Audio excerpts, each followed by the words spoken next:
दोस्तों, मैं आपको पूरे विश्वास के साथ कह सकता हूँ कि यह कहानी आपको बहुत ही कुछ सिखाएगी, इसलिए इस कहानी को पूरा एंड तक जरूर सुनें। एक ज्ञानी साधु का एक शिष्य था, जो स्वभाव में बहुत ही भोला और नासमझ था। शिष्य अपने गुरु का आदर सम्मान बड़ी ही निष्ठा और तहे दिल से करता था, किंतु फिर भी वह अपने गुरु की कुछ बातों को नज़रअंदाज कर देता था। गुरु उसे संसार की मोहमाया और पारिवारिक रिश्तों से दूर रहकर एक साधुत्व का जीवन जीने की सलाह देते थे, जो शिष्य को कतई मंजूर नहीं था। वह परिवार से दूर नहीं रह सकता था और अपने गुरु की भक्ति भी नहीं छोड़ सकता था। वह गुरु भक्ति और पारिवारिक रिश्तों में कोई भेद नहीं रखना चाहता था। एक दिन वह अचानक अपने गुरु के पास आश्रम में आया और बोला, गुरुजी, मेरा रिश्ता तय हो गया है। गुरुजी यह बात सुनते ही शोक में डूब गए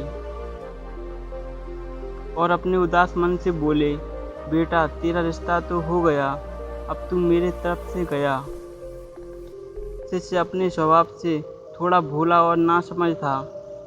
वह अपने गुरु की बात का अर्थ नहीं समझ पाया, किंतु इतना समझ चुका था कि गुरुजी मेरे रिश्ते से खुश नहीं हैं और वहां से चला जाता है। कुछ दिनों बाद वह दोबारा अपने गुरु के पास आता है और कहता है, मैं आपको अपनी शादी का कार्ड देने आया हूँ। गुरुजी ने फिर वैसा ही जवाब दिया और बोले, बेटा, अब तू तेरे परिवार से भी गया।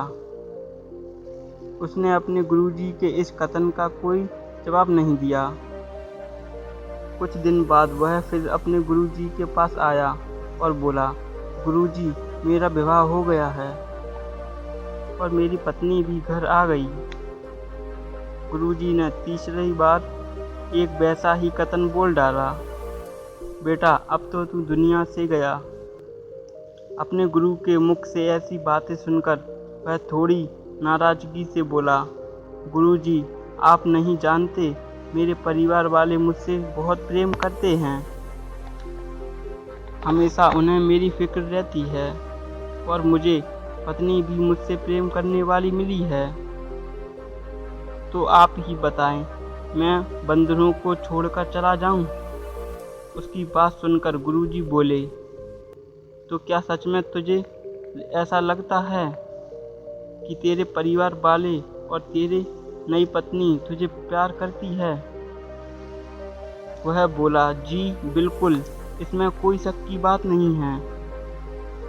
गुरुजी, तो ठीक है, मैं तेरे परिवार वालों की एक परीक्षा चाहता हूँ, जिससे सिद्ध हो जाएगा कि वे तुझसे कितना प्रेम करते हैं। इसके लिए तुझे मेरा एक काम करना होगा। शिष्य, जी अवश्य, बोलिए, क्या काम है? फिर गुरुजी ने अपने शिष्य के साथ मिलकर एक योजना बनाई, जिससे सिद्ध हो जाएगा सत्य क्या है। गुरुजी, एक काम कर, आज तुम घर जा और अचानक पेट दर्द का बहाना करके जमीन पर गिर जा और जोर जोर से चिल्लाने लग जा, ताकि तेरी आवाज़ सुनकर वहाँ सभी एकत्रित हो जाएं। फिर तेरे घरवाले डॉक्टर को बुलाएंगे। उसकी दवाई लेने के बाद भी तुझे कहना है, मेरे पेट में दर्द बढ़ता ही जा रहा है, मेरे गुरु को कोई बुलाए, वही मुझे ठीक कर सकते हैं, नहीं तो मैं मर जाऊंगा। और जैसे ही मैं वहां पहुंचूंगा, तू मरने का बहाना करना। अपने गुरु की योजना सुनने के बाद शिष्य ने कहा, ठीक है गुरुजी, आज देखते हैं किसके वचन सत्य हैं। वह अपने घर पहुंचता है और अपने गुरु जी के कहे अनुसार पेट दर्द का बहाना कर जमीन पर गिर जाता है। उसके घर वाले उसे इस अवस्था में देखकर भयभीत हो गए। उन्होंने जल्दी से डॉक्टर को बुलाया। सभी काफी दुखी दिखाई दे रहे थे, जिसे देखकर शिष्य थोड़ा मन ही मन खुश हुआ, लेकिन उसे अभी योजना आगे बढ़ानी थी। वह बोला, मुझे दवाइयाँ से कोई फायदा नहीं है, कृपया आप जल्दी मेरे गुरुजी को बुला लाओ, केवल वही मुझे ठीक कर सकते हैं, नहीं तो मैं आज मर ही जाऊंगा। उसके बड़े भाई तुरंत भागकर गुरुजी को बुलाए। जैसे ही गुरुजी घर के अंदर कदम रखा, उनके कई अनुसार शिष्य बहाना कर दम तोड़ देता है। गुरुजी उसका हाथ देखते हैं और अपना भगवा रंग के तौलिए से उसे ढक देते हैं और अपने निराश मन से कहते हैं, आप लोगों ने मुझे बुलाने में थोड़ी देर कर दी, मेरा शिष्य अब नहीं रहा। मरने की बात सुनते ही उसके घरवाले खूब जोर से रोने लगते हैं। कोई अपना माथा जमीन पर मारता है तो कोई भगवान से उल्टा सीधा बोलता है। पूरा परिवार शोक के सागर में डूब चुका था। घरवालों को ऐसे रोते देख गुरुजी बोले, रुको, रोइए मत, मैं इसे जिंदा कर सकता हूँ। गुरुजी की यह बात सुनते ही सभी ने अपने आंसू थाम लिए और कहने लगे, तो गुरुजी इंतजार किसका, करिए ना जिंदा। गुरुजी बोले, जिंदा तो मैं कर दूंगा, लेकिन ये बताओ इसकी जगह जाएगा कौन? किसी एक को इसकी जगह जाना होगा और यह जिंदा हो जाएगा। सभी घरवाले गहन चिंतन में फंस गए। सभी ने एकदम चुप्पी साध ली। उनकी चुप्पी को तोड़ने के लिए गुरुजी बोले, माताजी आप सबसे ज्यादा रो रही हैं, आप क्यों नहीं चली जाती इसकी जगह?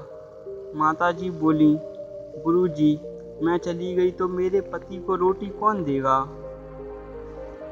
गुरुजी शिष्य के पिता से बोलते हैं।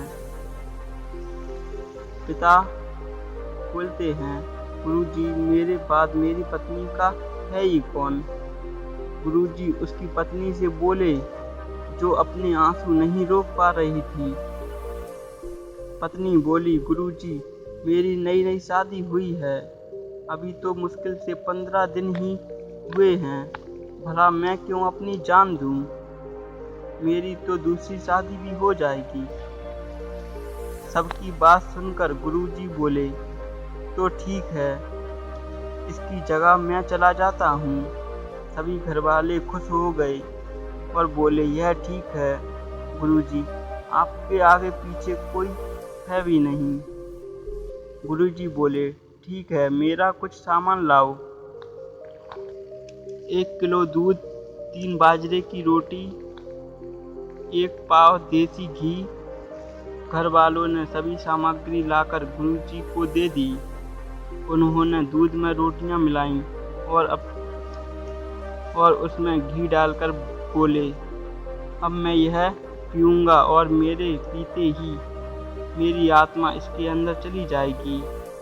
घी दुग्ध तो गुरुजी का एक बहाना मात्र था भोजन करने के लिए। जैसे ही गुरुजी ने इसे पीकर खत्म किया, शिष्य खड़ा होकर बैठ गया।